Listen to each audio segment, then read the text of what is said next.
Cuaca yang lebih bersahabat tahun ini berdampak positif pada kesehatan warga Palembang. Dinas Kesehatan Kota Palembang mencatat jumlah penderita infeksi saluran pernapasan akut dan demam berdarah dengue menurun signifikan dibanding tahun lalu.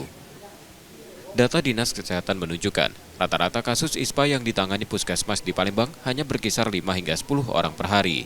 Sementara itu kasus DBD tercatat sebanyak 382 kasus sepanjang tahun ini, turun hingga 75% dari 1.266 kasus pada periode Januari hingga Mei 2024. Kalau untuk penyakit ISPA untuk tahun ini alhamdulillah kita tidak terdapat peningkatan ya yang signifikan karena memang juga asap kan nggak banyak ya tahun ini. Kemudian juga demam berdarah juga untuk kasus demam berdarah dibandingkan dengan tahun lalu sangat rendah dibandingkan dengan tahun lalu jumlah kasusnya. Jadi seperti itu. Jadi tidak terjadi peningkatan yang tinggi pada tahun ini ya. Alhamdulillah cuaca kita bersahabat jadi tidak banyak ini ya.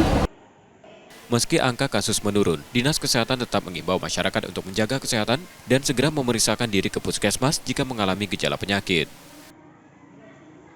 Nur Muhammad, Kompas TV, Palembang, Sumatera Selatan.